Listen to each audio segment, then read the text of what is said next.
Oh, that reminds me. Okay, buddy. Did I ever show you that Morbius tweet about all the different titles for the The different upcoming? titles for the sequels. That is so funny. Were you there? Evan thought I made that up. I sent it to him, and he was like, "You're so." Later, I found he was talking to somebody, and he's like, "Jennifer's so funny. She came up with this like list of Morbius sequel names," and I was like, "Oh, I did not make that up. I wish I was that funny." I'm looking. Somebody sent me a list.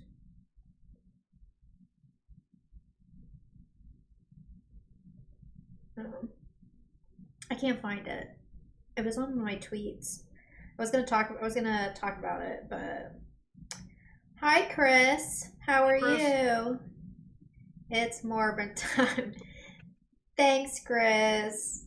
Okay, this is gonna be really stupid, but I had a couple of people comment when I talked about watching Morbius. A Yeah. couple of people were like, not just one, a couple of people said, "Oh, did you think it was funny whenever he said it's Morbin time?" And I was like, I'm pretty sure that didn't happen, but did that actually Oh no, happen? that didn't happen. No. I just was just wondering. Those are the meme. Those memes are the reason why Sony re-released that movie in theaters. They re-released it? Yeah, Wow. it was so popular in the memes that they put it in theaters again, and it made $85,000 on its second release. It was like less than $100 per screen that it That made on its re-release, well, I mean, I watched it. I but not did in no, theaters. I didn't go to a theater to see it. Man, Thank God. pretty sure that we retweet is like really Hello, far. Danny. Hi, Hello, Danny. Scale Chain Ring Designs. Hello. All right, I was really trying to find this meme because it was fucking hilarious, but that was like a month ago. Okay, buddy, chill out. Dang. The special furry guest is me. No, no, my dog Mando. This is Mando. Mando, go over here, buddy. Come on, buddy. Look over here. Oh, I'm gonna pick you up. I'm Oh, gonna you pick know you up. what? I think I sent it. This is Mando. Hi, Mando. Okay, I'm pretty sure. Sorry, I should have done this earlier. I forgot about it. But it's Mando was very adamant that I let him jump up into my lap while we were recording, so I did, and now there he goes. I'm sure he'll be back later. he's a little crybaby. He is. He's a big baby. A big furry baby. Yeah, hot dog's pretty good. He likes to sit on me. He sits in my lap, and he is very large. Yeah, you seem to be encouraging that behavior in your dogs these days. That Well, didn't used to be the way. Banjo doesn't really sit in my lap, more as he just likes to lay next to me. But Nice. hot dog will literally like I have a picture. I'll post it. I'll show you a picture sometime. Oh no, I forgot to cover. I forgot my sticky note, so I can't see how many people are here. Oh no. Oh no. Okay, that's fine. I couldn't find the meme. I don't think I can remember it, but it was hilarious. If I can find it on my phone, I will retweet it again later. Perhaps someone in the chat will be able to find it for us when the time comes. Yes. I know, Risa. I cannot wait. I was so sad when Moose passed away because I always wanted to do a Scooby Doo shoot with him, and I never did. But Hot Dog looks a lot like Scooby. But so the option is still there. Not, and then Banjo makes a perfect Scrappy Doo. So I will reprise that role. I think I'm gonna do Shaggy instead of Velma though. Velma's old news. You're gonna do Shaggy? I think so. We'll see. I can see it. What? Just have food You're like everywhere. the anti-Shaggy. How am I anti Shaggy? He is tall, lanky, and a guy. Yeah, but he's like scared and anxious and likes to eat food. That's So true. yeah, That's that's true. totally me. Those are things that fit your personality. My best friend's a dog. Obviously. I mean, that's kind of a mean thing to say about Cat, but that's okay. I would never say that. Look, it's Eric. Thank you, Eric, for the sub. Yes, Moose. Oh, yeah, you didn't know? Evan didn't tell you? Moose passed away like 2 months ago, something like that. He had cancer. It was very sad. I was very sad for a very long time. So it was very nice getting Hot Dog. Made me feel a lot better. He is not a replacement, but he does fill my heart with lots of joy. And I love him. Yeah, it would be impossible to replace Moose. Moose was a good dog. He was a great dog. Sorry he bit you. He was just a puppy when that happened. Yes. But I'll always remember him. Yeah. All right, yeah, Jeff. So, welcome back to If You Ask Me. Yes. It's been a few weeks. It's been, a long time, actually. We both got independently busy. Yes. Just kept having conflicts. Yes, I was very distraught for a while, but everything's fine now. And yes, then we both got very busy. I've been working on my calendar a lot, so that has been very busy. And other busy things, Yeah. Yeah. Yep, very exciting. Okay, Jeff, you ready to start? Yeah, so it's been a while since we've done it. So if anyone is new to the channel, this is kind of our little, talk show podcast type deal. And we have a selection of topics that we're going to discuss today. And we're just going to go through them one at a time. And hopefully you guys have seen some of these things yourselves and can engage in the chat. And if not, then you'll learn something about them. Maybe you'll go watch it, or maybe you'll learn not to watch it, depending on what we're talking about. I think that's the best part about the show. You're going to learn about something maybe that you didn't know about before. Your veggies were burning. I don't know if that's good. Don't burn your veggies. Okay. So, this basically the premise is if we ask Jen what she thinks about the things that she's been seeing or reading or listening to. And then I asked Jeff the same thing. About the things I've been seeing and listening and reading. It's called You Ask Me. Duh, makes sense, all right? So, it has been a while. I feel a little rusty, Jeff. I know. I know. But we're going to just dive into it and it'll all come back. It'll be fine. I know how to talk a lot. Okay, so we are talking about look, you see? I actually did a shoot with this a couple of weeks ago, which is why I actually started reading it. We're talking about the Furies of Calderon by Jim Butcher. It's the first book in the Codex Alera series. Definitely a fantasy book. Somebody told me it's like supposed to be more young adult than his Dresden Files, but I believe it. You think so? I didn't think it was not. People die. I only read the first book. Yeah. Oh, you only read the first book. I only read the first book. It kind of I'm not going to. Well, maybe we will, but the names of the books. Yes. Spoilers. Yes. Of the books. The first time I started reading it, once I realized that's what was happening, I stopped reading it because I was like, well, I guess I know what happens. So that was a really big deterrent for me as well. But because I did the shoot and then everybody was talking about how much they liked the book series. Some people even saying they like it more than the Dresden Files, which I have read like 15 of those. Dresden Files being the other book series Jim Butcher is famous for. Yes. Much more famous for. And there were quite a lot of the Dresden books out when he released the Codex Alera.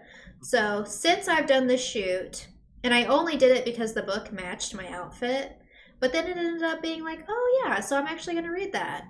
But then Banjo got a hold of it, so now I have a half-eaten copy. Oh, good. Yeah, good.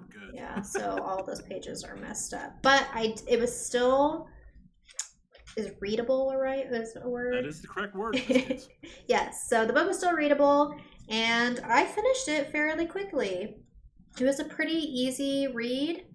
I most recently trying to read like Dune and the Stormlight which are archives. much denser Yes, books. they start the first paragraph is some like crazy world building stuff you don't even know about, like ridiculous. So this was definitely a lot easier to read, and I actually finished it pretty quickly. This is the first book that I've actually read in a really long time.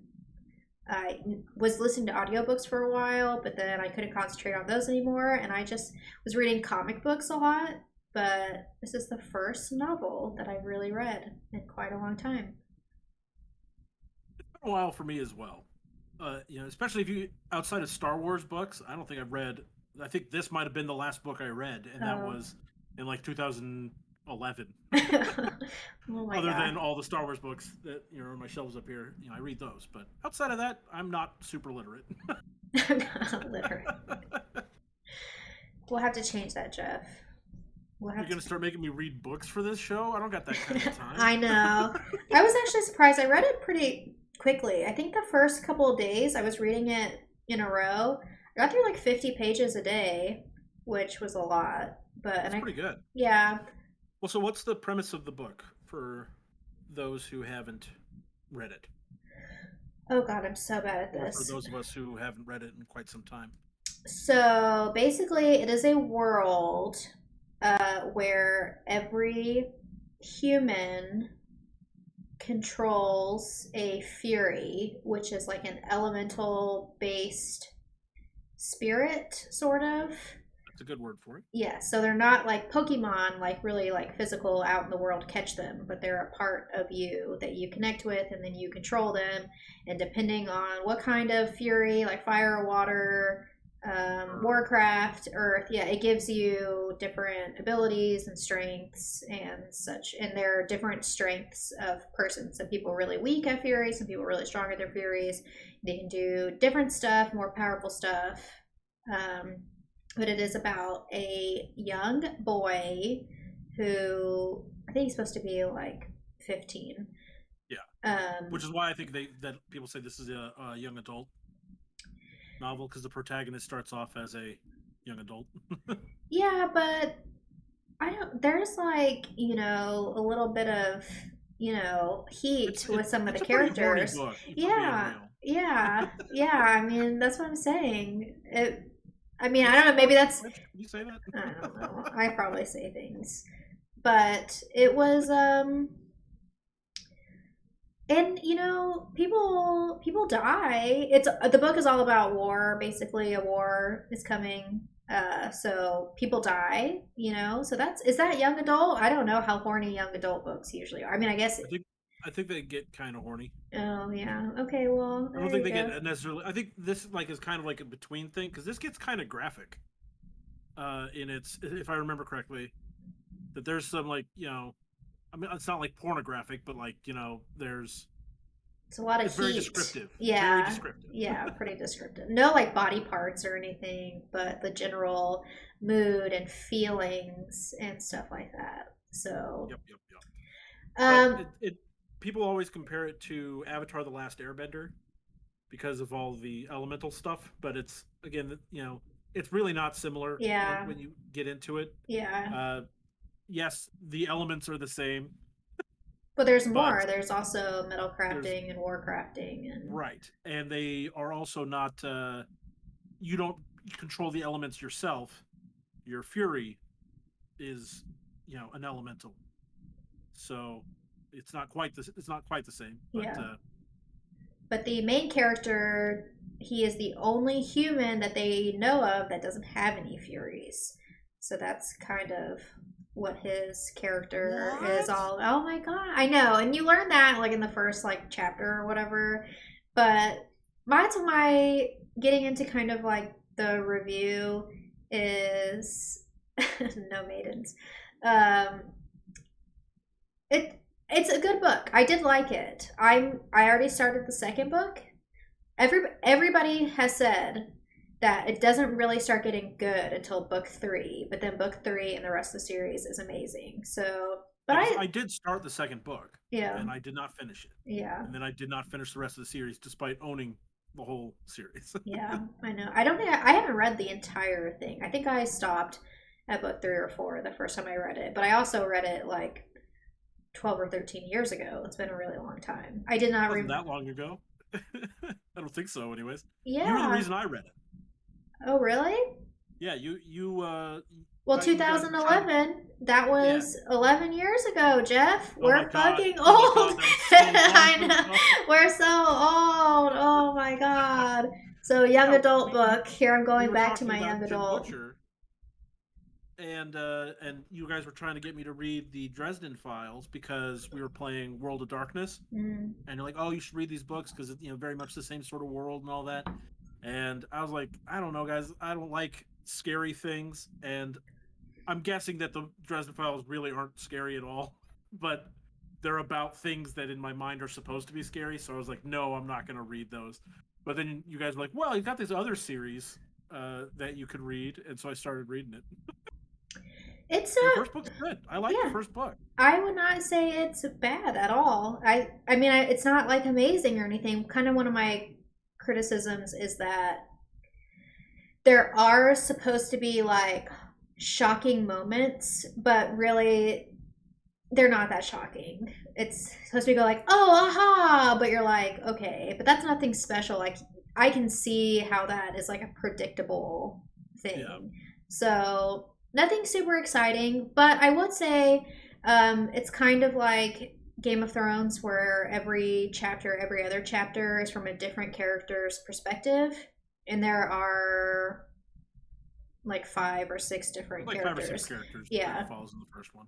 but I would be reading a chapter and say, "Oh, I really like this character. Oh, the chapter's over, and now I have to go read a different character. That kind of sucks. I wanted to know what was going on." But I'd get through the next chapter and be like, "Oh, wow, that was really cool. I did like that. Oh, but now they're going to switch. I wanted to know what's going on with that." So it actually did keep you like pretty interested After reading through it, it. Yeah. And I finished it pretty quickly. I think only like 2 or 3 weeks, which is really fast for me considering there's like it's like a 500-page book. yeah, and it's not like you are just reading. You have a lot of other things going Yes. on as well. Yeah. But again, it was one of those things that, I would have to say, okay, it's been really good for my mental health, honestly, just to sit on the couch with my dogs and read. And once I started reading, like I said, I'd read like 50 pages. And so it was really easy to get through and definitely good enough to kind of, I wouldn't say binge it, but, from somebody who hasn't read anything in forever. We have Quotile Smasher, I think, if I'm getting that right. Just started reading Game of Thrones. I know you read at least the first book of Game of Thrones. I bought all of them and never read a single page. Really? Oh, Yeah. I remembered you bought them, so I assume you at least read the first one. Oh no, I bought all of them and didn't read any of them. Yeah. Well, I was going to ask which one you like better, but Nope, I right don't now know. we'd have to say it was this one. Yeah. No idea. So I have a lot of books on my bookshelf I've never read, much like video games and movies and TV shows. Lots of stuff I just have never board games too. Lots of board games I've never played. Yeah, we are consumers. Yeah. Well, Yeah. more accurately, we are buyers. We don't Yes. actually consume the content; we just Yes. buy it. Yeah. But okay, Well, but Jen, if that someone were to ask you what you would rate the Furies of Calderon, I give it a 7. that's pretty solid. Yeah, it's a solid book. I think that is a good word. It's just pretty solid. Excited to read the second book. I'm only a couple chapters in so far, but Might have to go back and reread these / buy the audiobooks. I did get a sample of the audiobook and I didn't love it. I hate to say this, but it was a woman, and no, I'm not sexist or anything, but I don't know. I prefer men narrators personally. It's just not Yeah. as deep an emphasis. And I feel like they don't do as many voices as well. So nobody's gonna get better than Stephen Pacey, though. Have you read the First Law series? Did you ever get into any of those? If you want an audiobook, First Law series. The first book is called and then they were hanged or something like that. But anyway, Stephen Pacey, great narrator, like one of the best narrators, and super highly recommend that one. Oh, other people are shouting out books in here. Open Book by Jessica Simpson. It's good if you like autobiographies. You want to read Jessica Simpson's autobiography? I don't think I've ever read an audio biography in my entire life. Autobiography. Whatever. Audio biography. King Alice thinks that their pick of Dante's Inferno is an odd choice for favorite book. It's called the Divine Comedy for a reason, right? People thought it was really good. So Yeah, I think that's that weird of a pick. Yeah, I don't think that's weird. It's very metal. Guy on a journey through hell, you know? How have they not made that into a movie? I don't know. They made it into a video game. Yeah. Did you ever play the Dante's Inferno video game? The only thing I know about it is that Taylor was obsessed with the giant swinging dick. He always talked about that. Huge swinging dick. Yeah. Yeah. Which, hey, you know, can you just imagine being the modeler for that at your computer? That's like in the credits. He's like dick physics. That's his credit. Is it really? No, that would be really funny though. That would be awesome. I want that job. I want to be the model, the slow mo. You got the green suit on with the little, little balls. Kind of wiggle around. That's exactly what Dante Alighieri had in mind when he wrote it. Yeah. That's what he was picturing was this video game. Yeah. Classic. Well, okay, so that's the Furies of Calderon. Our next topic on the show. Sorry, I'm laughing at Quotile Smasher's comment of pubic hair animator. Did he have pubic hair? I don't recall. Oh, we have to investigate now. Like, it would either be like really hairy or completely shaven. I'm gonna go with shaven. Wait, so did he have dick or just dick and balls? So were his balls also swinging? I didn't play the game. I also just know about Taylor's our friend Taylor's fascination with the final boss. Yeah. That's the only thing I know about that whole game. He definitely described the penis, so it's So, anyways, on that note, let's switch over to the delightful children's movie, Chip and Dale Rescue Rangers. Chip and Dale Rescue Rangers, guys. So, I watched this because Jeff told me to. Yes, and I am very curious what you will think about this movie. I think you want me to start? Yes, you start. Okay, well, so the premise of Chip and Dale Rescue Rangers, which came out earlier this year on Disney Plus, starring Andy Samberg and John Mulaney, two very funny comedic actors with a lot of experience in voice acting as well. They're playing. John Mulaney plays Chip. Andy Samberg plays Dale.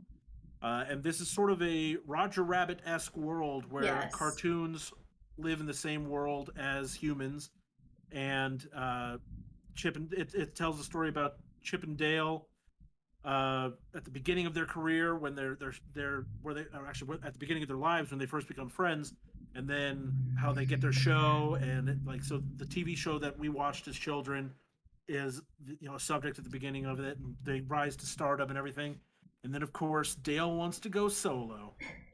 And then things fall apart, and that's kind of the general setup for the movie. Is they're having to reunite because one of their former castmates gets kidnapped, and so they have to team up to get together.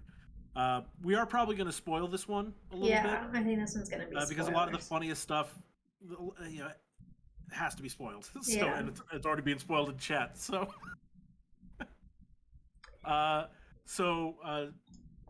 Ojisan Neo asked, "Do they torment Donald Duck in this one?" No, they don't, and I was so disappointed because. But they do make a reference. That's true. They do make a reference to it, but that's the Chip and Dale cartoons before Rescue Rangers were all Chip and Dale tormenting Donald Duck and stealing nuts from him. Why Donald Duck always had so many nuts is beyond me, but Donald Duck was not heavily featured. But yeah, so I suggested it because I really enjoyed this movie, like much more than most people did. I know I liked it much more than most of my other friends, and it was so much nostalgia, and it was so much in jokes that if you were like a big Disney fan or a big pop culture person, you're gonna catch so many jokes that I thought were really, really well done. Uh, and so I loved it, even though the premise is pretty simplistic. It ended up being pretty fun for me. So, what did you think, Jen? I actually liked it. I thought it was pretty funny. So I'm like sitting on the couch with my dogs, and it starts off like you say, Dale wants to go solo. And I was just, oh, first of all, that the fact that they were actors in Chip and Dale Rescue Rangers, they weren't actually Rescue Rangers, it was all like a TV show. And then he wanted to go solo. I was like, ugh, okay, I don't like this. And then they get to the convention, and he's like a washed up actor with all these other washed up actors. And Other washed up cartoon characters. yes, and I was kind of like, okay. And then Ugly Sonic, and he's Yes, that was talking. when they had Ugly Sonic in this. I was dumbfounded. I couldn't believe that Sega was on board with this because they had to get the rights for it. They had to, otherwise they couldn't just do that. But they not only did they have Ugly Sonic in the movie, he's like a pretty important character. Yes, he's a very. It wasn't just like Lumiere was just like sitting there next to him, but like Ugly Sonic is actually like a pretty fleshed out character that ends up becoming like really important. By the when he's talking to him and he just like zooms in on his On the teeth. teeth. I also just love how like meta it all is because Yeah. they are really making fun of all the remakes that Disney's doing in like with the live action remakes. They're like, oh yeah, look at Baloo. He got the CG surgery Yes. and it revitalized his career. Now he's on top of the world, and so that's why Dale, when you look at the poster and everything for this movie, Dale is in 3D while Chip is still a 2D animated character. It's so funny. I just love that they went that route with it, and I'm impressed that Disney Yeah. let the writers go that route with it. It's directed by Akiva Schaffer, who is part of The Lonely Island with Andy Samberg. Oh, I didn't know that. So, like I love their comedy in the first place. I loved them on Saturday Night Live. I love The Lonely Island. Music video shorts. Really, really good stuff. And this movie was it was funny. Like I was maybe it's because I was expecting so little from it. I ended up being kind of Yes. blown away. Well, like I said, when I first started and kind of the premise, I was like, ugh, okay, I'm gonna hate this. And then, okay, so once again, I would like to reiterate, I am sitting on my couch alone at like 10:30 at night with my dogs, watching Chip and Dale by myself, and then like, ugh, so annoying. And then you get to the plot of the movie where Monterey Jack is explaining they are doing surgery on cartoon characters to make them look weird so they can be sold off to make bootleg copies Like of their copies of movies. movies.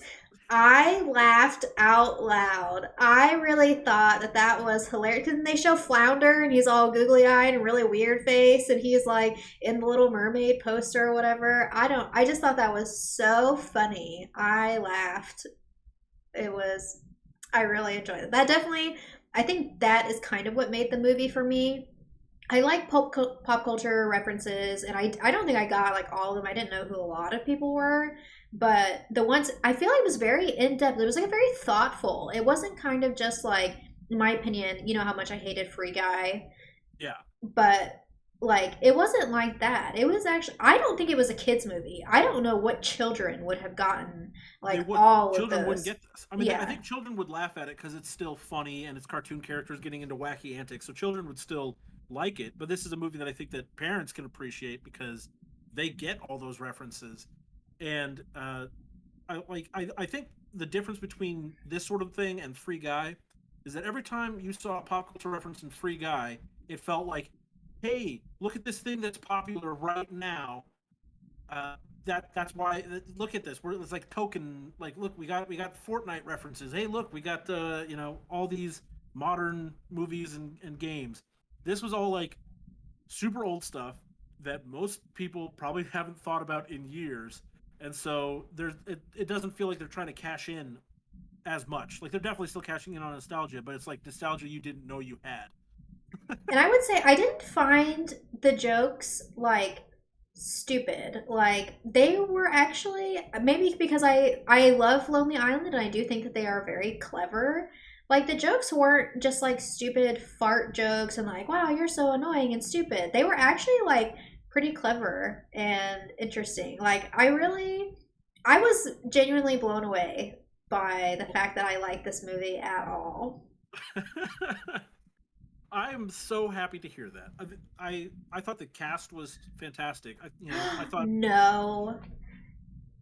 The woman detective was like the worst well, okay, sorry, actress. yes, everyone except for her. Yeah, she was horrible. I don't think she was horrible, but she was by far the worst Yeah. performance in this movie. Like it didn't ruin the movie for It me, didn't ruin it, but yeah. but But that's what I I love expected. I expected the whole movie to be people like that, and it wasn't. So, J.K. Simmons plays the police chief in the movie. Captain Putty is like a Gumby police chief, which was great. And then I think my favorite joke in the whole thing involved Seth Rogen, who voices Bob the Warrior Viking in this movie. But there was one joke about basically about Seth Rogen's career that I loved. But yeah, so Jen, well, I guess I'll save mine first. well, hold on. Or you had some other notes you want to just touch on? Yes, because Chris mentioned this. I did find the relationship between Gadget and Zipper weird because he's like a bug that's like this big, and she's like a mouse, and they have like 40 children. And then 40 mouse fly children. yes, they're like, oh look, this one's got his eyes, but her hands, and they're these giant little gloved hands. I don't like it. Just it's hard to say, this movie was stupid, but it was like I could not help but laugh at all these little stupid things. And I'm not really one that likes silly stuff. Yeah. So this is really, I'm very surprised that I like this movie. It could have gone like to Anchorman levels of stupid, which I think is funny, but I doubt that Jen thinks it's quite as funny as I do. I like Am I right? Anchorman, not the second Yeah? one. Not the second. Well, okay. Yeah. Well, the second one wasn't as good as the first one. Well, Yeah. maybe that's a bad example, but like you're right. There's stupid funny, and then there's stupid, Yeah. and this was stupid funny. Yeah, I agree. Clever. I think stupid clever. It's it's really clever how simplistic the jokes are. Yeah. But one more thing that I made me go was Randy Marsh. How did that happen? How did that happen? How did they get Randy Marsh in this movie? He's a cartoon, and cartoons live in this world. Randy Marsh was just hanging out in a bathhouse. Is South Park's not on Disney Plus? So how? What? They just paid for the rights, just like with Sonic. That is so. That blew my mind. That really did. Oh, so good. And like they didn't talk to him. He didn't say anything. No. So that was definitely just in there for a sight gag to make everyone go, "Oh my god, Randy Marsh!" Yeah. Very funny. All right, Very, Jeff. very good. I'm asking you, what would you rate this movie? So we do a 10-point scale, right? Yeah. So I gave it a 9 out of 10. Wow, 9 out of 10. Okay. I really I was blown away by how much I enjoyed this movie. Yeah. I'm also gonna give it a 7. I was surprised by how much I liked it, but I thought the second half of the movie was a little bit lackluster compared to the beginning of it. I don't know if that's because like the shock of everything kind of wore off. But then, like I said, the detective woman was like terrible, and she was in a lot of like featured a lot more in the second half. Yeah, so but a 7, that's pretty solid for me considering the type of movie that this is. And the other thing I will say is that it's only an hour and 37 minutes, and thank God, right? Because like, yeah, it was just long. It was rather short enough that none of the jokes got tiresome. Yeah, except for one. When they kept saying joke was artichoke, they said artichoke like 15 times. Artichoke. And At the end, he's like, "Can you stop saying that?" I was like, "Yes, please stop saying that word. I never want to hear the word artichoke like ever again." All But right, well, I guess I will conclude this segment with that. what did you think about this movie, Jeff? I thought it was okie dokie artichoke. Hate it. Ah, great stuff. Quality Well, so content. I'm glad you enjoyed it. Yeah, that was a good I, recommendation. I I appreciate that was one. like taking a shot because I know you like Chippendale Rescue Rangers. Yes, I do. So I was like, it's not going to be exactly that, It obviously. was So not that. It really was not that at all. It was if you that's the thing, if you like Chippendale Rescue Rangers the show, the only thing that I really did appreciate they included was Monterey Jack obsessed with the cheese and the way his eyes went all crazy but they made it he's seem just like a drug he in has a the drug he problem with has cheese. yes, a drug problem. So that's what I'm saying. This movie was not really made for kids, okay? But I did appreciate that and the funny take that they took on that, but it's not like a Rescue Rangers reboot or anything. Are they going to reboot it now that it was this movie kind of like a launch for them to reboot the show? Do you know? I have no idea Yeah. See, because if they do reboot it, it's not going to be it's not going to be these characters. you don't Like think so? it'll be like no, it would have to be like the regular Chippendale Rescue Rangers TV show again Yeah. because they're not going to be able to get Andy Samberg and John Mulaney back to voice a TV series. Yeah. Okay, that's a good point. Yeah. But that would have been a really good starting point to get hype for a reboot, though. Yeah, So, I think that I mean, they sent it straight to Disney Plus, so maybe they didn't have high hopes for it, which is too bad. But worked out well for us. We got to watch it. yeah, I didn't know that wasn't in theaters. I wonder how well it has been received.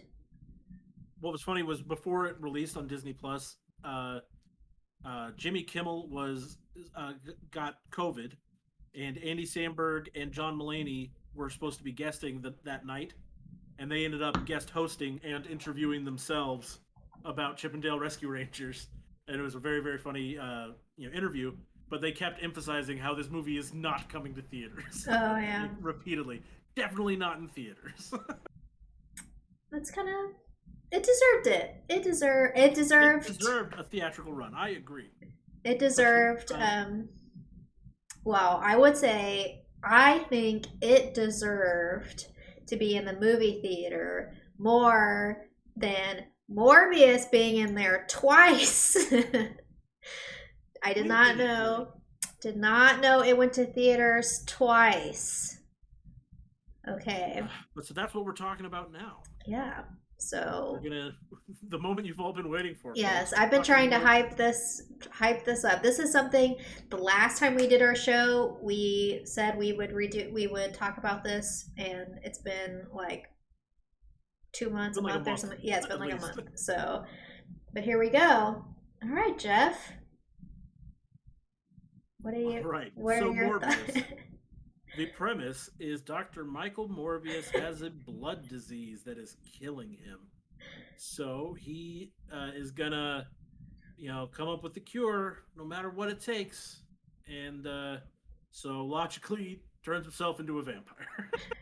Well, not specifically on purpose. I mean, Just he bat purposely blood. attracted a bunch of bats Bat. to attack him so that he could because they have something special in their blood that cures this disease or something. Uh, but gosh darn it, there were consequences for his action. Yes, it was quite a roller coaster of emotions. And I just like I don't know what else to say about it, but we're gonna get into it. Go Uh, ahead. but this movie is just terrible. And I'm Mr. Positivity. I love giving movies their chance. I love like it takes a lot for me to give something below 5 out of 10 or 2.5 out of 5 because like for me that means this was a movie and it met all the requirements to be considered a completely neutral experience. I gave I guess I won't say what I gave it, but just yet. I hated this movie. I thought that Jared Leto was bad. I thought that what is it, Matt Smith was bad. I thought the writing was bad, the music was bad. There's not a single redeemable quality about this movie. Wow, wow. Negative 10 stars. Wow, okay. Well, I didn't think it was that bad. Like, God. I know. I really didn't. It's got so much hate, and I don't think it deserved all the. It wasn't a good movie, but it wasn't like. I literally thought it's not worse than like every other fucking Marvel movie. Not every one of them, but a vast majority, how much I enjoy Marvel movies, it was the same. It That was. blows me away because it's like we didn't even watch. I mean, yeah, you must not have been watching the same movies. You know, I'm not a fan. You I know, know you're not a fan, but to put these in the same category, I. okay. It, I got there's this one moment this really stuck out to me that I have to talk about, and I'm sorry if I spoil Morbius for anyone, but honestly, I'm doing you a favor. Uh, there's a point where Morbius has to chase his childhood best friend, played by Matt Smith, of Doctor Who fame. Matt Smith, right? That's his Matt name. Smith, yeah. And he's chasing him. Right, he's got to chase him down before he hurts somebody else. So he's chasing him, and then he catches up to him, and then immediately Matt Smith's like, "Ha ha! I wanted you here, and I'm after you." And so then what does Morbius do? He runs away. You were chasing him. What? It's just like he seriously catches up to him, and then immediately goes on the run from him. They didn't even fight for long. Like, what was the point? I can't even wrap my mind around like what like they're like. Okay, well, we need to get him to this point in the train station, I guess. So he has to chase him, but then we don't want him to fight just yet. So he runs, and I guess that's when he learns that he can fly by screaming like a bat. I don't know. I admit that it was not a great movie, but I giving it more leeway because I was so everybody was telling me how horrible it was. It was just the worst movie, all these memes and all these terrible things. But yeah, I mean, but that's what I wrote. I was like, okay, I'm just gonna go down my list. Um, Matt Smith, when he was sick at the beginning of the movie, he looked horrible. He didn't look like sick. He looked like he was supposed to be like 200 years old. Like, and it looked weird. He didn't look sick. He just looked weird. So that was my number one. That's what it started off, and that's how it started off. And I was like, okay, this is going to go downhill real quick. So, but that was really like my biggest complaint about the whole movie. And not my biggest complaint, but that was like a really big thing. My other complaint was that they did a lot of the slow mo, but every time they did the slow mo, they did that bass drop. And it was a lot. Ooh. Yeah. Yeah. And so that I was kind of like, okay, that's really annoying. And it wasn't just like once or twice. It was like every single time. They every opportunity they had to choose style over substance, they did Yeah. every single time. Yeah. The medical facility that Morbius does all his research in, right? And they're like treating patients and everything. I mean, this is a nitpick. I'm gonna nitpick. I hated the movie, so I'm nitpicking. Uh, what real world purpose is there to have a hospital where the lights only turn on when you enter a certain range of the Yeah. room? Yeah. Why is that a thing? Talk about setting yourself up for the most terrifying hospital in the world. Everybody's supposed to be asleep. You don't want to wake everybody up. You know, it's the middle of the night. You tint the glass of the window. You don't turn off the lights in the hallway. What if there's an emergency? Like, I don't know, a vampire attack. The biggest crime for me is actually the end credits. but that's probably not even a thing like that you're even remotely aware of what's wrong with the end credits scene I don't think in I watched the Morbius. end credit scene. Sony's been doing this thing where they keep trying to tie everything to the MCU. They keep trying to bring Venom. They tie Venom to the MCU. They try to tie Morbius to the MCU. Uh, and it's like it doesn't make sense. It doesn't make a bit of sense. So you didn't stay through the credits to see Michael Keaton. Oh no. So first of all, in the trailer for this movie, they show Michael Keaton and Dr. Morbius passing each other in prison, and they're like, "Oh, hey, Mike, how's it going? You know, whatever." And so like they set it up like you were going to see him in the movie. He's not in the movie until the post credits scene, and it's just so stupid what they do with him, and it's like, what was the point? Jeff really hated this I movie. did. It's and here's what it is. Someone Ojisan Neo says lowered expectations probably for why you didn't hate it as much because you knew everyone was saying it was terrible. My friends tricked me into seeing this movie. I wasn't going to go see it the opening weekend, but they messaged me and they say, "Oh yeah, it was really good." I'm like, "Really?" Because I didn't like Venom. I didn't like Venom that much. Like I didn't Venom like was Venom. okay, but I didn't like it that much. Are you sure? And they said, "Oh yeah, it's so much better than Venom. You have to go see it." I'm like, "It's getting really bad reviews. Really bad reviews. Why would I go like no, trust me, the critics are wrong on this." Okay. I have AMC A list, so at least it doesn't cost me anything to go see this movie. So I went and saw it, and then when I got back, I was so mad. It I was like, "You guys swindled me. Give me my hours back." wasn't that bad. I wrote, okay, it had a basic plot with basic characters. There was only one special thing about this whole movie, and that was the teleportation parts. Perfect for Nightcrawler. I Yeah, could see that, like, that really was amazing. I cannot, hopefully, Nightcrawler, and they do that, the jumping with the swirls and the teleportation, that looked good. that looked amazing. But that was the other thing. The CG of their faces when they turn into like the vampire creature wasn't terrible. It was not like the worst CG I have ever seen. And that's almost more frustrating for me because they clearly put effort into making it look good, and then did nothing to like write it good. It wasn't that bad. But what about the love interest?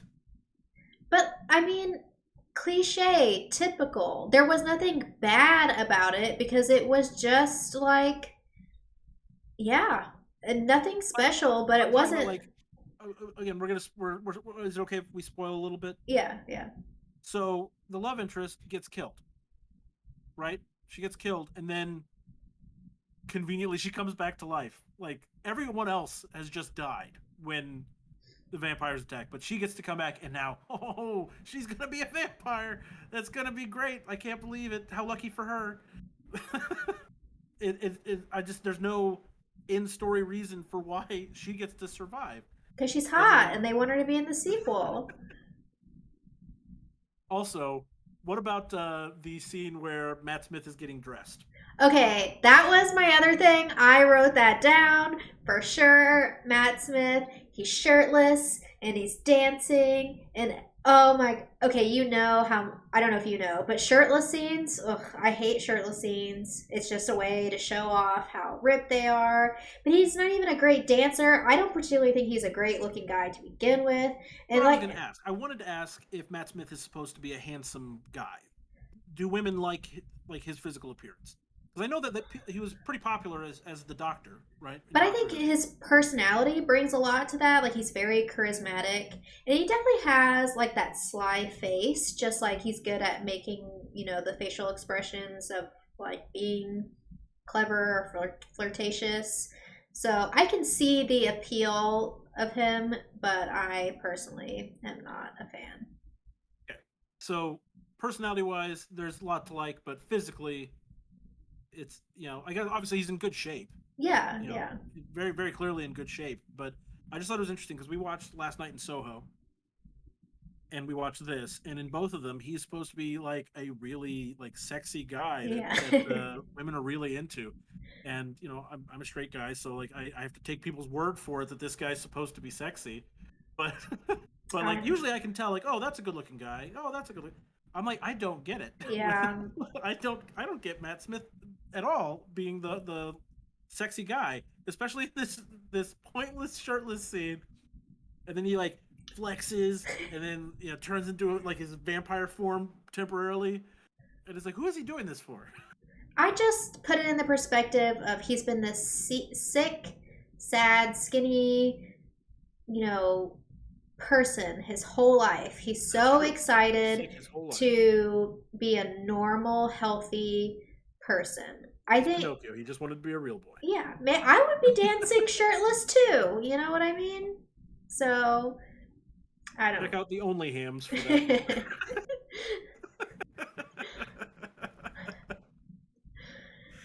But yeah, Yeah. okay. I my expectations were raised by my friends going in, and I'm sure that's a contributing factor. Had I waited and heard more people, you know, had I realized that they were joking and just trying to make me go see this stupid movie, I probably would have gone in with a more reasonable expectation and might not have hated it so much. And who knows? Maybe if I had watched it again, I would have liked it a little better. But as it is, my everything about this movie seemed stupid. The final fight was stupid. I did not have a good time with this movie, and that takes a lot for me to not have a good time in a movie. Yeah, for sure. All right, Jeff, I'm asking you though, what are you going to rate it? How many stars are you going to give Morbius? It's 1.5 stars. What? Okay, but where's the half point coming in? Why not one? Uh, Why 1.5? Where are you? I gave it 1.5 because at least we got good memes out of it. Okay, that's Because you can have fair. a bad movie that doesn't become a cultural phenomenon, and that doesn't have any value. But at least we get to make fun of this movie, so there's some value in that. Fair enough.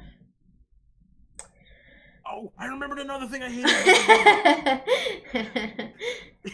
He's trying to scare that guy, so he's like, "I'm Venom," but Venom is not like a well-known figure in the two Venom movies. Like people don't just know Venom. They're I just like, why would this guy know who you're talking about? Sorry. Jeff really Jet, hated this movie. you clearly didn't hate it as much as I do, which No, is unusual. I don't I know how to know. handle this I with you know. liking a movie better than I did. I know. But if I were to ask you, what would you rate Morbius? I'm gonna give it a 4. Okay, I'm relieved that it is Yeah, still yeah. I mean, like I said, it wasn't a great movie. It wasn't anything. I think it was not a great movie, but it wasn't like I'm as sorry. bad. Sorry, Oh, so 4 out of 10. yeah. So my 1.5 is actually, it was out of 5. So it's I have a 3 out of 10. Oh, but what? You made it Yeah, sound like it was the worst movie it's ever. the worst movie of the year. I don't watch a lot of bad Oh movies. my gosh. See, we're not that different. Yeah, it I was. don't know. To me, it was an average. It was slight. It was an average movie, except for the Matt Smith makeup. And I personally don't. I just think dancing shirtless is always like a cheesy thing to do. I get it. I get why it's in the movie, but yeah, it wasn't great. But it was not as terrible as everybody is making it seem. So I gave it a 4.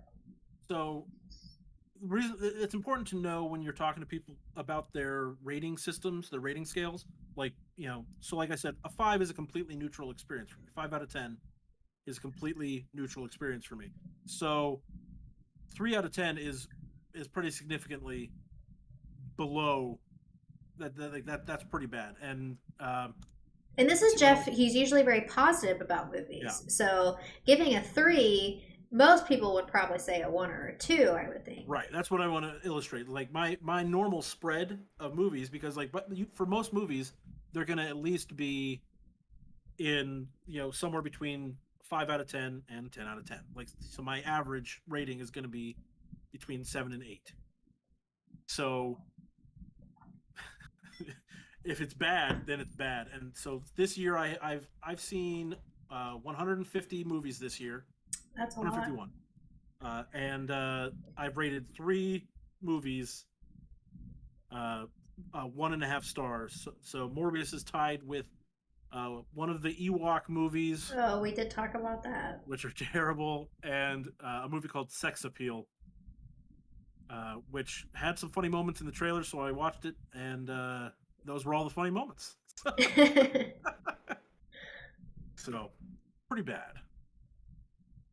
So, we have some questions in the chat. Well, first of all, let's see. That Chaz guy says, "Can't wait till you guys talk about Love and Thunder." We do actually intend it. We do intend to talk about that. It's not going to be in this episode, but probably our next one, right, Jen? Well, I wanted to see it just to compare it to Morbius because I wanted to see a movie that people generally liked, but I don't want to watch it, so I'm not going to commit. Oh, okay. If I can get out of it, I just wanted to compare it to Morbius for this week, but I'm not going to go to a theater to see it. So. Oh, yeah. So then maybe we can go back and do this. Oji-san Neo, did you guys review the second Doctor Strange? That is on Disney Plus now. You could watch that, and then we could talk about Doctor Strange and the Multiverse of Madness. I did not see still Endgame or WandaVision or Yeah, you're pretty out of it. yeah, it's over. Well, sorry, Marvel movies are not a thing well, for then me. we probably will have to wait on Love and Thunder because that one is at least kind of standalone. Like you don't really have to have seen anything else for that one except for the Thor movies. Well, I hated Ragnarok, so and you're not going to like this. Yeah, so let's just please don't make me suffer. We'll just Okay, go ahead fine. and say I hated it. So she's just going to go ahead and say she hates it. Let's see, what else did we miss? Will we watch Black Adam? I will. I doubt it's on Jen's radar. I didn't know that was the thing. The Rock is playing Black Adam. I can see it. Well, the casting's kind of really good for that, but it's kind of unclear if he's supposed to be a good guy or a bad guy. I'm into that. So, in the comic books, obviously Black Adam is a bad guy. So, interesting. But yeah, so I intend to watch that. But yeah, so that's Morbius. Let's talk about something that'll make us feel good, like talking about something that you love, Jen. Something I love. Thank you, Jeff. I'm very excited for this. I've been trying to get more into posting about music on my Instagram and things. Been trying to do some reels, some little music videos. You know, they're really awkward and weird, but I'm trying my best. I love music and I love recommending music to people. And actually, 2 of my favorite albums were released 10 years ago, this month actually, in July. So, not like actual cinematography music videos. It's really me just kind of going like this for a minute, you know, nothing really exciting. But it's just, I'm forcing people to listen to music I like while I'm wearing bras and stuff, so you at least get to see my boobs. So there you go. But anyway, so one of my favorite bands, Hail the Sun, Elephantitis, came out 10 years ago. I think it was like July 8th. It was their first EP, so it was like their second release, but their first EP. It's not very long, maybe like 30 minutes, but it's great if you're really into, definitely has like, I'm really bad at describing music, so I don't know how to tell you. It's like post-hardcore punk, sort of. Definitely have lots of sexual lyrics if you're into that. They are amazing live. I've seen them a few times. There is a song on this album called Owl Spladow or Spladoo, however the fuck you say it. They end almost every single concert with that song, and it's a great song. Definitely one of their best songs they ever released, in my opinion. And the singer Donovan Malero actually is the drummer as well. At shows, they have a tour drummer, but he always gets on stage and drums for that song. And just like the way he can sing, and he really goes all fucking out on those drums, is really amazing. Always highly recommend seeing them live if you can. But really solid EP, came out 10 years ago. Very exciting. I did do a video to that. But when I really need to talk about Pierce the Veil, Collide with the Sky, one of my favorite albums of all time, came out 10 years ago, the day before my birthday, on July 17th, 10 years ago. Pierce the Veil is one of my favorite bands.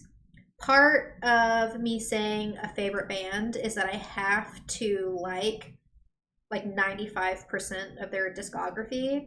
Like Tool is my favorite band of all time because I genuinely believe they have never released a bad song. Pierce the Veil is the same. They have never released a bad song, but I will give them credit that they have only released 4 albums. They only release a new album like once every 4 years or something like that. And their last album came out in like 2017 or 18 or something like that. It's been quite a long time. They're actually working on one right now. So very excited for that. They have never let me down. All their stuff is always solid, really good. Vic Fuentes is the vocalist. He actually wrote the entire Cloud with the Sky album except for like 2 or 3 songs. Like, that's amazing. He's just like an icon in the emo world.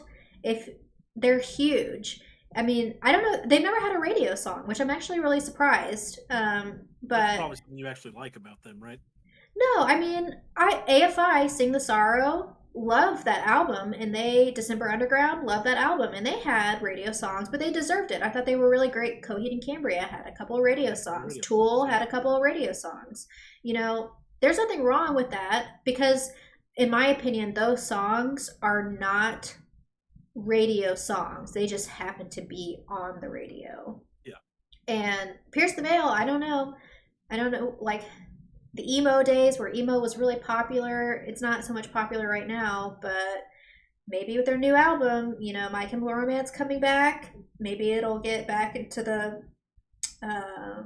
hardcore scene. Yeah. They're amazing. It's a great album. Highly recommend. It's one of my favorite albums of all time. Every single song is so good. I was listening to the vinyl, and I'm, trying to plan to do a music video release, for the album on the 17th. And I'm trying that's literally me most of the video. How much do you think I could get paid for this? Gonna go like this. We'll do like a workout. Video where I can show off my tickle bitties. I love that phrase. So I was listening to this album on vinyl when I figured this out, and every single song was like, oh, this is my favorite song on the album. Oh, wait, no, this is my favorite song on the album. And I'm like drunk, dancing around my house with my dogs, just singing all the songs. Great time. Love it. Great album. Highly recommend Pierce the Veil. And then wait for their new album. They're working on it. They post on social media that they are currently working on their new album. And I can't wait. So very exciting. Pierce the Veil, Hail the Sun. Great albums. 10 years ago. What a time to be alive 10 years ago. All these great albums coming out. But everything was coming up, Jen. Yeah, not so much anymore. Wind Waker. Nothing good coming out this month? Wind Waker is the last album in like 2 years that I thought was exceptional. Absolutely exceptional. I've been listening since we did the show. I have listened to that album like 20 times. I have listened to it so many times, and I love it. On Instagram, I posted I only gave it an 8 out of 10. I was wrong. It's a 9 out of 10 for sure. It's like, I praise indeed. For me, especially when it comes to music, yeah, there is not a single song on that I have. I don't skip songs. If I don't like a song on an album, then I just don't listen to it. But You don't listen to the album? Yeah, You'll never skip songs, huh? I don't skip songs. I We are there's not the same person. Yeah, I'm not like listen to the singles or anything like that. So These days, it's very rare that I will sit down and listen to a whole album. really, that's all I Yeah. do. I just put on a whole album. Like I suppose there's albums where like if I'm told ahead of time like oh this is an album where the band really thinks the album tells a story from beginning to end, or something like that, Yeah, then I'll try that out listening to the whole album. I think the last time I listened to a whole album was the Red Hot Chili Peppers new album earlier this year, and it was fine, but nothing really stood out to me as like amazing. yeah, not a fan. But yeah, Uh, so I'm glad you're revisiting some of your favorites, and that's nice. Very That's exciting. a very comforting thing to go back to music you love. It's my thing. I So love it. now the next question, Jen, Yeah, is there's this TV show that has been very very popular. I never got into it, but you did, I did. uh, and it's called Ozark. Oh, sorry. That's me. That's my cue. Ozark. Yes, this is a show that I started watching season one a couple years ago when it came out. Um, I guess it's season three. For some reason, I wanted to say it was season four. That was the newest season, but it might only be season three. I waited for the whole thing to be out before I watched because it released in two parts. They released like the first half of the season and then Season four waited. was the last season. Yeah, season four. Okay. But I waited for the whole thing to be done before I watched it. And I know a lot of people really, really like the show. I will say before this season, I was a huge fan of the show. I would highly recommend it. I'm kind of surprised you haven't seen it. It's it's always been on my radar, but there's only so many hours in the day, and it didn't catch my attention enough. In fact, I think I got confused when it first came out because I think it came out around the same time as a movie called Oakjaw, which is completely unrelated. Like they're Yeah. not even remotely similar, but the names were similar, and so then I got confused and didn't watch either of them. Well, can't help you there. It's worth a watch. It's not it's not a super complicated watch. It's interesting. The characters are really good. So basically, if you haven't seen it, it's and this is I don't have. They're probably going to be spoilers just because I need. It's the finale, so um, it's about a man who was embezzling money, and his wife finds out, and they decide instead of quitting while they're ahead, they get into this whole money laundering scheme. And they move their family out to the Ozarks, and kind of like instead of just starting over there, they go all in. They really start making it into a business, and then she gets into politics, and they're doing all this with their money laundering. And it's just a slow accumulation of how they profit more and expand their business, and they really get in very deep. It, I is it anything like Breaking Bad? Yeah, it's kind of Breaking Bad in my opinion is superior. It is a phenomenal show. The ending is amazing, the acting is amazing. But yes, I would say in a way it is definitely similar. I didn't watch. I watched 5 episodes of Breaking Bad. The first 5 episodes. This was after it was like almost done. I watched the first 5 episodes and I didn't fall in love with it. And I think it's in part because you know how I have a hard time watching a show where every character is awful. Yeah. They're all bad people. Yeah. Is this are the like? It's a weird thing to ask. In Ozark, are they like nice money launderers? Um so they kind of start out that way, but the wife does really she gets very greedy with it, and she kinds up end up being like willing to sacrifice anything and everything to they don't the whole thing is they don't want to stay money launderers. They're trying to get out, but as they're getting out they're getting deeper and deeper in. And yeah, she's just very like yeah, very greedy. She just like I said, willing to sacrifice anything and everything, and she does a lot of very questionable, not even questionable, she does a lot of very terrible things. But Jason Bateman's character, the husband, he doesn't really do anything. He is more kind of like the pacifist. He kind of like more goes along with the flow. She tells him this terrible scheme that she wants to do, and he's like, no, maybe we shouldn't do that. I don't think that's a good idea. But then she does it anyways, and he just goes, oh, okay, well, that sucks. I guess we'll like have to deal with that. So that's kind of my complaint about the way the last season ended up going. It definitely turned into what could possibly go wrong. Oh, that went wrong. Okay, well, now how wrong could it go? Oh, well, that went wrong. It just kind of like, what do you call it? Like the power creep.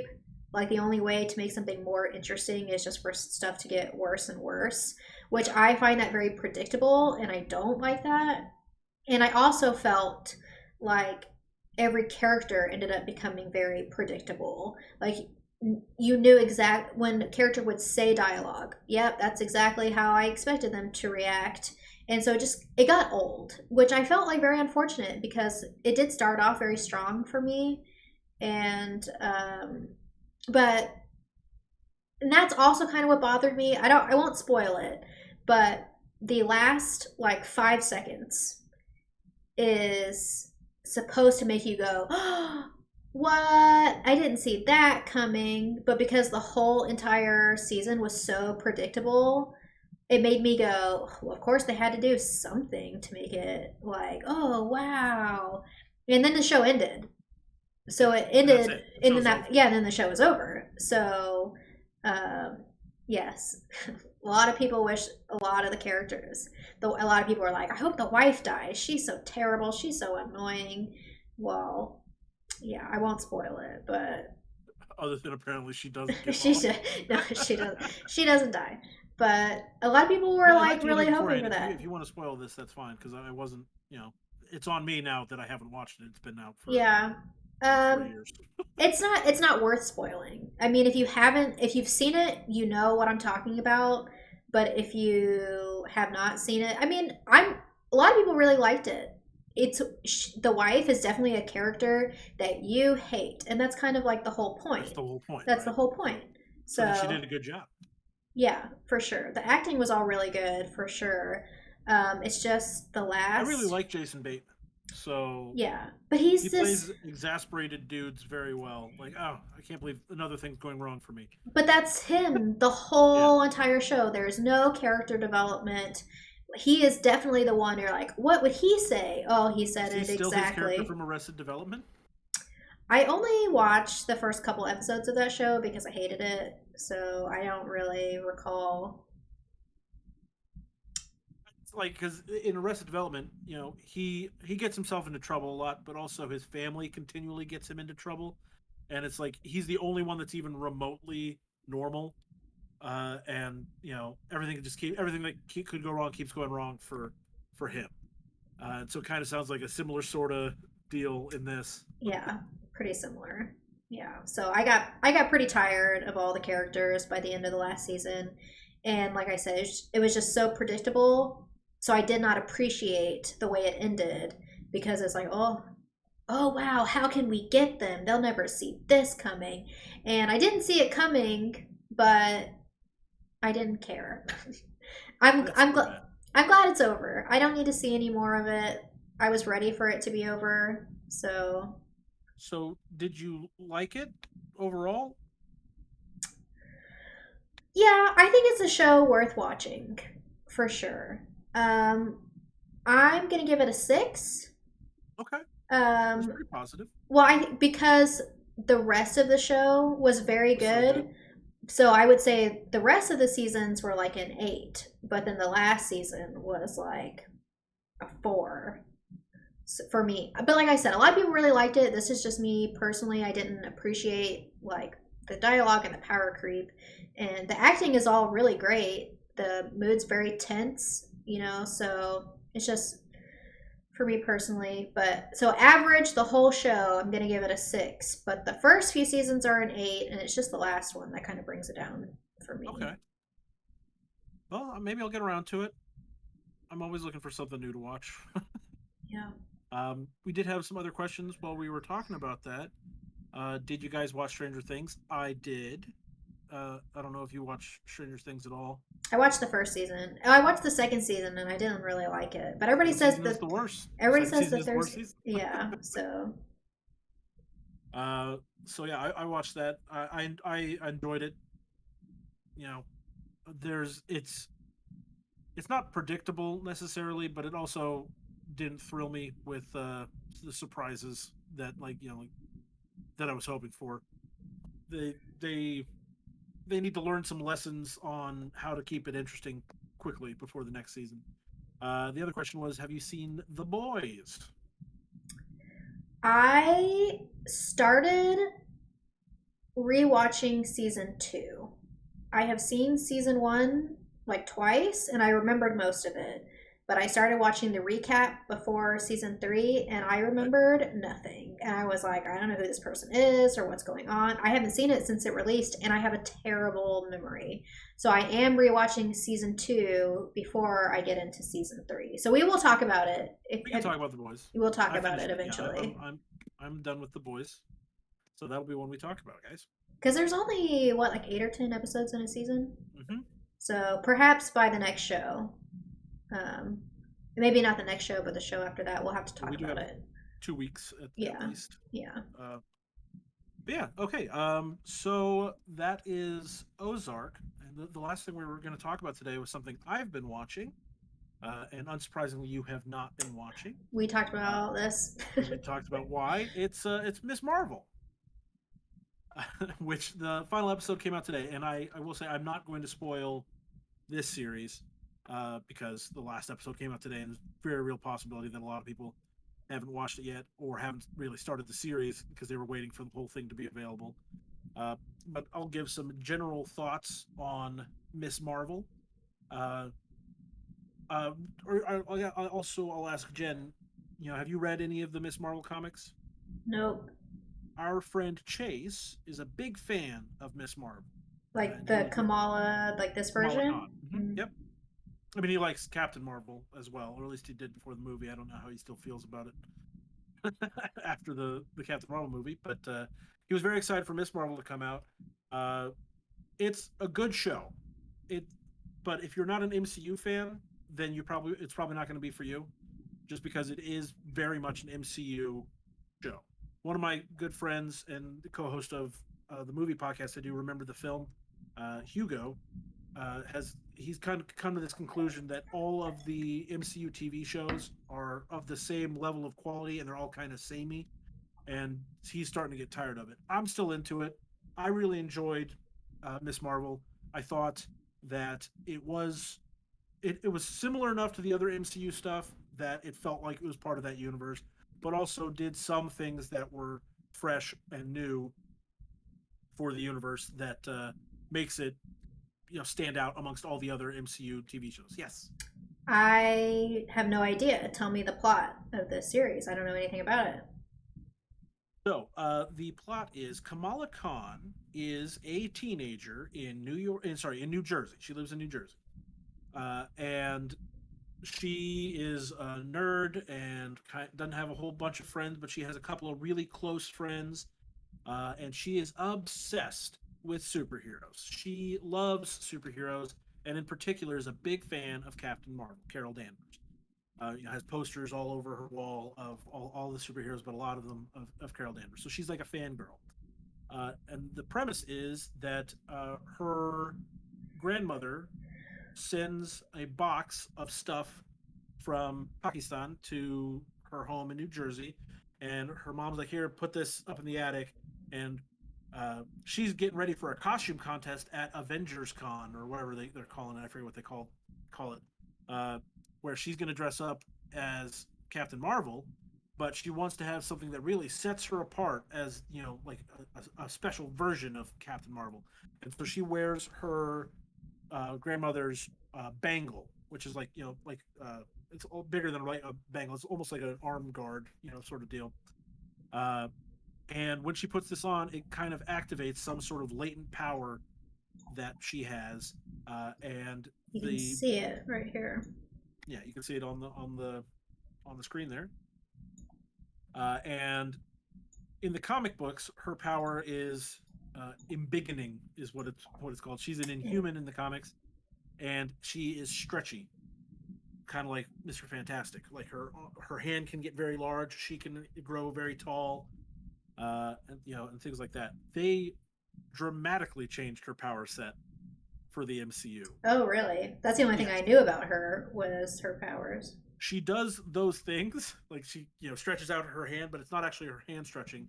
She has like light based powers in this, where she's like solidifying light, if that makes sense. So she'll make like platforms out of light that she can jump on, or she'll reach out her hand and a giant, hand made of purple light will shoot out like crystals. And She uses that, to catch people and grab people and stuff like that. So she still can do the things she does in the comics, but they gave her a different, basis for those powers. And I think that's in large part because the Inhumans show that they did a few years ago was terrible and was universally hated.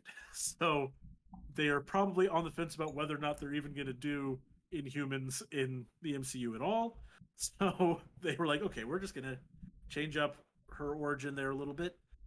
But yeah, so the first few episodes, the premise is her learning about her powers and trying to hide her powers from her family, because of course she comes from a very strict family, and they are very protective of her. They don't want her going out with her friends, let alone becoming a superhero, which of course they don't know about. To start off the series, so the first few episodes are her learning about her powers and trying to keep her secret, and then she kind of learns about where the powers are coming from, and learns that there's a evil group called the Clandestines that are that need her for something, and that's the bad guys of the show. I will say that for me, the bad guys are the weakest part of the show. Um, Kamala is brilliant. The actress who plays her, Iman Vellani, is Kamala Khan. She's perfect for that character, which is great. And the sidekicks, Bruno and Muniba, I think her name is, or maybe that's her mom. I don't remember. Uh, the two, they're not sidekicks, but they're her two best friends, are also really good, and they have a lot of personality, which you don't normally get from a lot of the side characters in the MCU. They actually are important to Kamala, and so like they're developed pretty well developed characters. And her family is really cool. And the thing I think is best about Miss Marvel is, and what I think is kind of fresh and new about it, is that I mean, like representation is always a big thing, but like it's very rare that we get a Muslim family depicted, like a Muslim American family. We don't get to see that too much in pop culture, and so that was something that kind of sets it apart. That you get to see some family dynamics that are you know maybe not familiar to everyone, and I don't know. I thought it was a lot of fun. Uh, it didn't set the world on fire. Like it's not like the coolest show ever, but I really did enjoy it. It's funny. It's got a lot of the classic superhero tropes, which for some get tiresome. That's why they're getting bored with it. But to me, Kamala's like very similar to Peter Parker, nerdy but likable, and you want to see her succeed. So I really enjoyed it. What'd you give it, Jeff? I'm asking you. What are you gonna rate it? I would give that an 8 out of 10. Wow, 8 out of 10. Okay. So you just really hated Morbius. I really hated Morbius. I did. I really hated Morbius. Uh, and it could just be that like I'm, for the Marvel stuff, for the most part, most Marvel things are gonna be a 7 or 8 for me, uh, because I like the universe, and as long as they don't they don't mess it up too much, like I'm gonna at least have fun. Uh, so take it with a grain of salt, but I did really enjoy Miss Marvel, and I would recommend people give it a shot, especially if you like a coming of age sort of tale, because that's what this kind of delivers. Could you compare it to how much you liked WandaVision or Loki? Like, where does this rank on your. Did you watch Moon Knight? You watched Moon Knight. Yes, I've watched it all, and give me just 1 second. I will tell you exactly where it ranks on my list because I have a list. Uh, so of the 35 MCU properties, I have Miss Marvel at number 19. So Okay. it's in the it's right around the middle Yeah. essentially. What Uh, was your favorite show? The my TV. favorite show is Loki, Oh, okay. which is at number 17. Oh, so that's not that big of a difference. No, So you I basically liked it just as much as you liked Loki. yes. In fact, I also gave Loki 8 out of 10. Okay. For the most part, the TV shows, have a same level of quality. They're good, and I very much enjoy them. But I can also see why people are like, okay, it's not of the quality of the movies for the most part. But Loki, I thought had a very interesting plot line that sets it up. It seems like it's going to be very important to the MCU on the whole. Uh, and there was a moment at the end of Miss Marvel that is earth shattering. And if every pop culture website is already spoiling it, so if you haven't watched it yet, go ahead and watch Miss Marvel, or go ahead and read one of the articles that spoils the big thing at the end. I'm going to continue not watching any of the Marvel movies.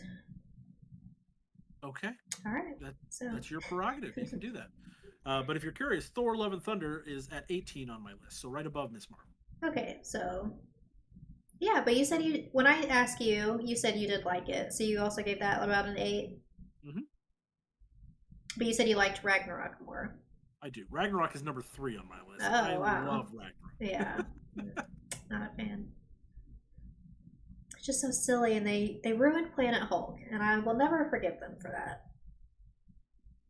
Have you read Planet Hulk? I have. And yes, it's a great story, and it's a shame that we don't actually get to see the real Planet Hulk story because they used parts of it for this, but for Thor Ragnarok. But I love Thor Ragnarok. It's so funny. And it saved Thor as a character. Yeah. People were not on board for more Thor. And now look at it. He got 4 movies, 4 solo movies. None of the other original Avengers got 4 solo movies. Well, maybe Iron Man would have. The third one wasn't so horrible. I think if you go back and watch the third one, maybe not you. I think if most people go back and watch the third one, they'll like it better now. The some things that have happened later in the MCU have made Iron Man 3 less frustrating for a lot of people, including myself. Uh, and I kind of, it really did grow on me. Like Iron Man 3 used to be towards the very bottom, and now it's 22 out of 35 for me. So there are, 13 other MCU things that I like less than Iron Man 3. What's number 35? Thor: The Dark World See, is everybody hated that one. number I 35. I did see it, and I don't remember hating it. So I didn't hate it. that's your least favorite Marvel Yeah, movie. I've liked all of them. So it's my least favorite, but I What still is liked it. what did you rate it? 3.5 out of 5, so 7 out of 10. So you like Marvel. You're a I Marvel like fan. Marvel. I like these characters. I like the universe they built. I'm a bit of a mark. I'm happy to say that because that gives you context to my opinions. Uh, but Iron Man 1, if you're curious about I can just give you my top 10. Avengers Endgame is my number 1. Iron Man, the first one, is my number 2. Thor Ragnarok at 3. Civil War at 4. Infinity War at 5. Guardians of the Galaxy at 6. Winter Soldier at 7. Doctor Strange and the Multiverse of Madness is my number 8. Spider-Man Homecoming 9. And then the first Avengers movie is at 10. What was the animated one? Do you consider that the Spider-Man? What if? Or wait, Into the Spider-Verse is not part of the MCU. Oh, really? Okay, I At didn't least, know at that. least not yet. Yeah. Okay. We'll see. We'll see if Sony does some shenanigans. But yeah, since Sony owns those movies, they're not technically part of the MCU yet. Chaz wants to know: are you excited for Obi-Wan? Is that? Oh, that's already out. It's over. Obi-Wan's done. Oh yeah, how'd you like it? I loved it. There's some things I really didn't like, but the highs were very very high for me, and the lows were just a little low. Would I like it?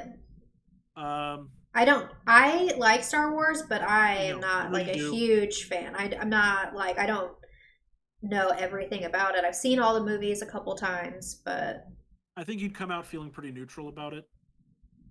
Because again, but I think that the things that people have been complaining about, there's some merit to their complaints. There's one character in particular that everyone, not I shouldn't say everyone, a large portion of the internet got outraged about, uh, and I don't think she's as bad as they said she was. But there are moments where I'm like, oh, that wasn't very good, but it doesn't ruin it for me. I like Jedi's. He's a Jedi, and that yeah, it's not like a Yeah, pre-Jedi thing. it's right after. I mean, it's between Revenge of the Sith and A New Hope. So what is that? 3 and 4. Yeah, between 3 and 4. Okay, that's interesting. There's some just incredible lightsaber fights See, that I absolutely loved. I'm into that for sure. Maybe I'll watch it. Gotta finish The Boys first, season 2. Finish The Boys. I would be watching Ozark, and I am snoozing. I am trying to stay awake. But The Boys, it's my second watch, but again, I don't remember anything about it. And I'm like, oh wow, this show's so good. I really like this. So I'm very interested to see season 3. And we will definitely talk about that. Season 3 starts off. It is just full barrel, just like right in your face, right off the start. It's something. I like it. But yeah, so that's my little MCU segment. Thanks for humoring me. Yeah. Hey, because I'm not the one to ask, okay? People ask me, everybody wants to know my opinions on like the MCU stuff, and just if you have to ask, I hate it. Just assume that I hate it. So you're a good, feel like you actually watch them, you enjoy them, you can give pretty fair reviews and at least see the things that are good about them. And I feel like you tend to trend more with the audience. I try to highlight the good things about things because I mean maybe it's not a responsible thing like when you're being a critic, but I'm not like an actual critic. But like people work really hard on these things, and so like hyper focusing on the negatives is very hurtful to a lot of these people who put their heart and soul into making something that they thought was really good. I crushed them with my hate speech. But see, that's the other thing is you don't like them, but you also don't like go out of your way to tell everyone that you don't like them. Like they keep asking you, so you tell them actually, yeah, no, I'm not a fan. I love the hated it. I love that that's my thing. Yeah. But I don't hate in a mean way. You're not telling people to go tweet at the cast about how they suck. Yeah. When I posted about Wind Waker album and I gave kind of like a short description of why I liked it, I rated it an 8 out of 10. And they saw it and they liked my post. And I was like, oh no, I only gave them an 8 and they saw it. Oh my God, I feel so terrible. But I really do feel bad now because I would give it a 9. So I was a little too preemptive. I only listened to it like 3 or 4 times at that time. But now it's one of my favorite albums of all time for sure. Like, love it. So you can make another tweet about it? I got some merch. I got some Wind Waker band merch. I was so excited. And so I did get their CD. And it comes in a plastic hardcover and the lyrics are inside. That was a huge complaint I had with the Sleep Token album. This is the last. I was going to start my new CD collection. And that was the first one. And the album isn't even that great. The sleeve was paper and there were no lyrics. So, but Wind Waker, great. Love it. So yes, I am going to do a little review. There's going to be a dancing video. I'm going to hold up my CD, go like this so people look at it, so yes, but it's a great album. You know what your people are looking for. Did you see my tweet when I started talking to you about the bra? Like, how are we going to advertise this? My marketing. Oh, I did. I said that to you, and then I thought it was so funny that I tweeted it. Yes. My marketing strategy, just boobs. Just when in doubt, boobs. So hope you guys liked. And it worked. Today's tweet. Yes. It was very popular. A lot of responses. Yeah. Love it. Thanks, guys. Appreciate it. Gonna just every other. I'm trying to post topics like Sunday. So hopefully every other Sunday you will see a post from me about what we're going to be talking about on Wednesday. So So, that you have time to watch things if you haven't already. yeah. Um, but yeah, so at least you know that we're going to talk about The Boys eventually. Yeah, So so we'll if you talk. haven't watched The Boys, watch The Boys. I will. I will probably know. I'll know by next Sunday if I not next Sunday, but the Sunday after that for the following show. I'll know by the on Sunday if I will be caught up enough to talk about it on Wednesday. So, is there anything else that you would like to agree that we talk about next Another show? thing that I know that we talking about is Elvis. Oh, okay. Uh, but again, that is in theaters only right now, so you'd have to go to a theater to see it. That's fine because that I actually do want to see from And my one of my favorite directors. yes, So, Baz Luhrmann directed Elvis, and I knew that Jen was a big fan of Moulin Rouge, being her favorite movie of all time, basically. So favorite movie of all time. I was like, well, maybe I want to see Elvis. I'm not an Elvis fan though. Will I still appreciate the movie? Yeah, I mean, like his music plays, but I don't think the movie's about the person more than it is about like the music. Yeah. Well, I know The music nothing is about great. Elvis, so that might be interesting for me to learn more about him. Interesting thing. His life, very interesting. Now I gotta see. Is it beautiful? I'm not going to tell you anything about it because Okay. you're going to watch it and All we're going to talk right. about Okay. So next show we are definitely gonna talk about Elvis. it. Okay. A whole late '90s review of things. Elaborate. I don't know anything about the '90s. I was barely alive. But my memory is so terrible. If we were going to talk about '90s stuff, I'd have to go back and watch. I You actually were did what alive. I was going to say, like, yeah, your memory's bad, so that's a good reason. But you were alive for the '90s, Jen. barely early '90s. Oh, he You said were alive late. for He said late all of the '90s. '90s. Yeah. So, I mean, no, I was born in 2003. Is that right? Well, that's news to me. But anyways, the other thing obviously coming up is your birthday. So Yes, my birthday is on Monday. so make sure to subscribe to all of Jen's stuff, and then wish her a happy birthday Yes. on her birthday. Yeah. So a lot of people have been asking me for my PO box. I did just recently get a new PO box, so I will post about that, the new address. And if you would like to get me something for my birthday, definitely don't have to. But I do have a Throne Gifts wish list where I am putting things that I need for my calendar on there. Chris and Chaz both have got me something, the two people that are here right now. So all of that is going towards my calendar. I'm doing 12 months, 12 different outfits, 12 different backgrounds, and 36 props.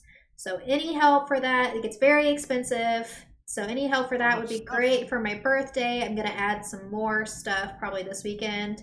And I Great for always your birthday, but also great for them because they get yes, to enjoy it yes, later. yes, and then my boobs will be next to it, so you'll really like to look at it.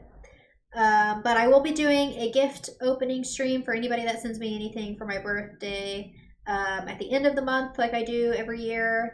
And I will be releasing a birthday set on my OnlyHams.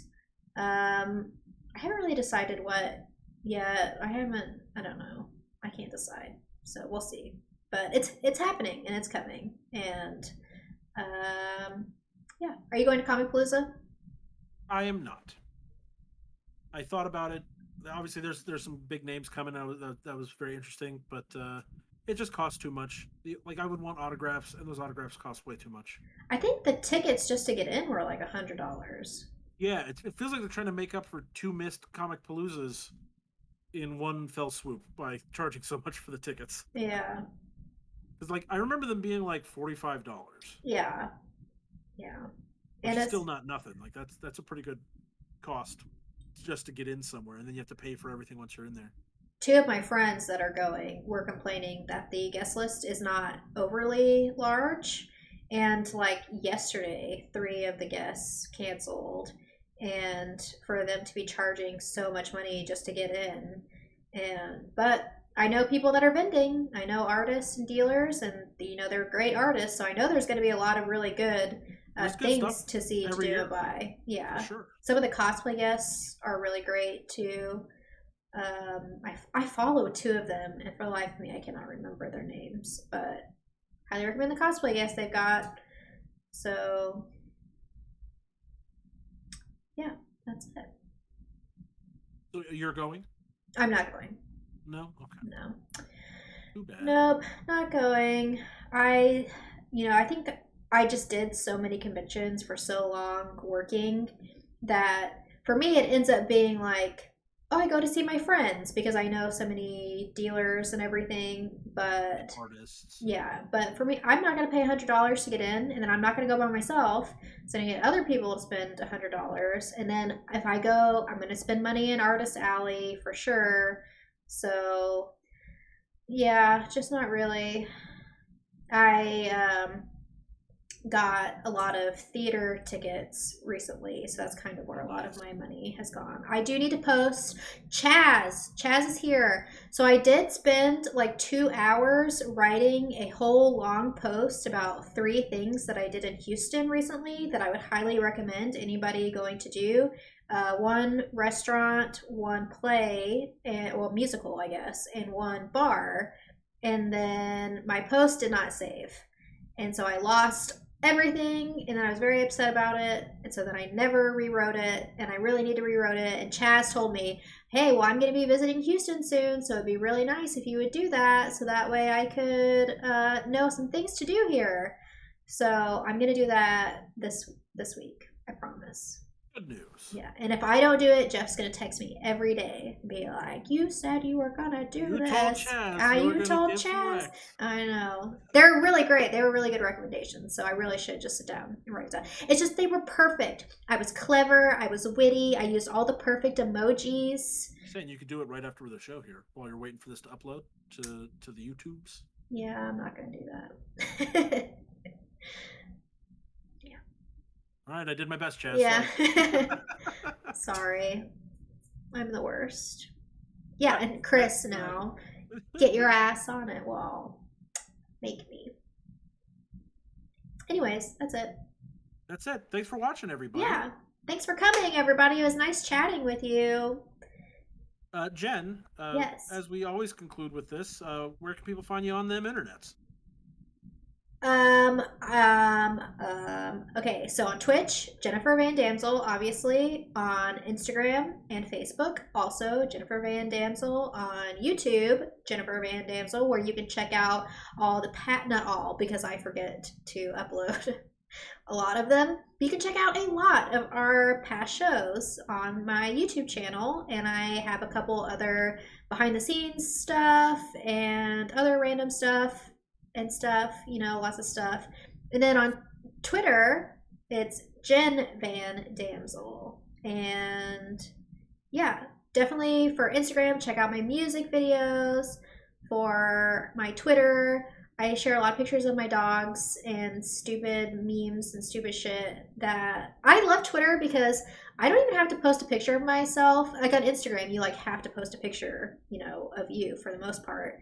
But on Twitter, I just say stupid shit and I share people's art, which is really cool. And it's like feel like a more interactive community. But also Facebook. My Facebook gets a lot of really great comments, especially when I talk about stuff like Knights of the Old Republic. I posted about liking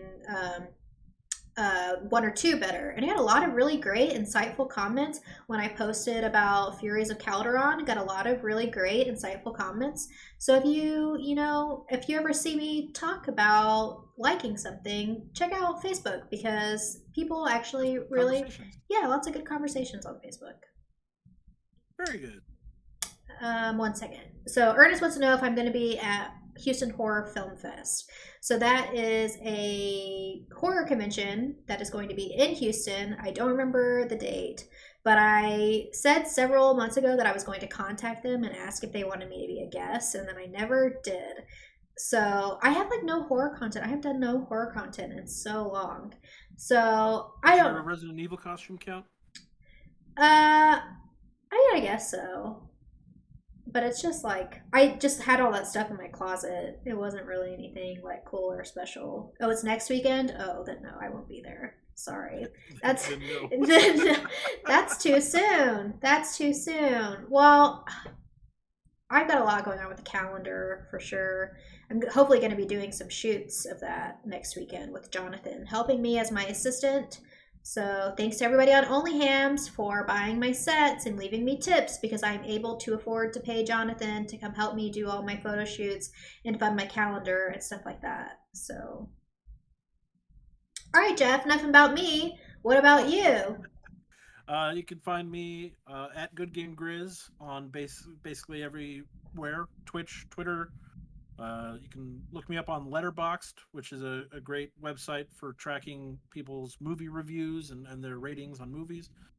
So you can check me out on there. I can't remember if it's Good Game Grizz on Letterboxd or if it's just Jeff Ulrich, two L's in Ulrich.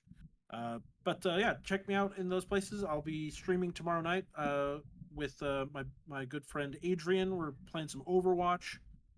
So you can check me out on twitch.tv/goodgamegrizz for some Overwatch content. What film are you reviewing for your next Remember the Film show? I don't remember. So you can't remember the film, Jeff? I can't remember the film. I remember our most recent one was Children of Men. Oh, I like that which movie. is an excellent movie. Yes, that's a great movie. And we went very in depth on that. So you can check out that episode. We are no longer posting those videos to YouTube. Oh, no. Yeah, the viewer retention on them is pretty short. I think a lot of people are thinking they're the actual movie, and then they're not the movie, so they they jump off of it. But we're still on all the podcast services, and people are still listening to us there. So if you enjoy podcasts, check out Remember the Film on your favorite podcast service. Great. Thanks. Thanks, guys. I need to get on Letterboxd. I feel like every single show, I'm like... You say that every time. Like, every time. Because Yeah. you could put down your thoughts right away. I know, but... And then you wouldn't have to rewatch them to remember and what I you even thought. write them down here. Yeah. So I could just literally digitize these thoughts. But, Put it out there. you know... Yeah, I'm a big fan. Big fan of Letterboxd. I use it all the time. I'm also a fan, but I've never used it, so... It sounds like a great idea. I highly recommend it for myself. But, I hope you listen to yourself.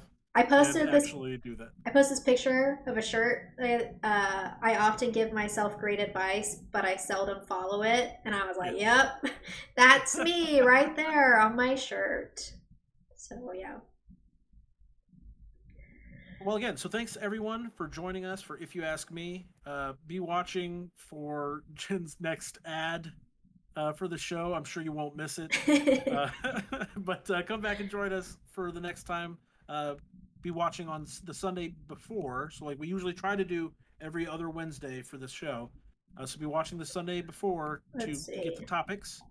And then come back and join us again. And join Jen for all the other stuff that she's got going on in the meantime. That'll be the 24th. So I will try to post. Look out for my post on the 24th. And we will let you know the post. We got to get Jeff one too. I get Jeff to post. Yeah. I think it'd be great. I'm sure there's a market for it. I don't know if it's a big market, but sure one view. You get one view out of it. Totally worth it. All right. Thanks, everyone. Okay. And on that note, bye, guys. See you later. Bye.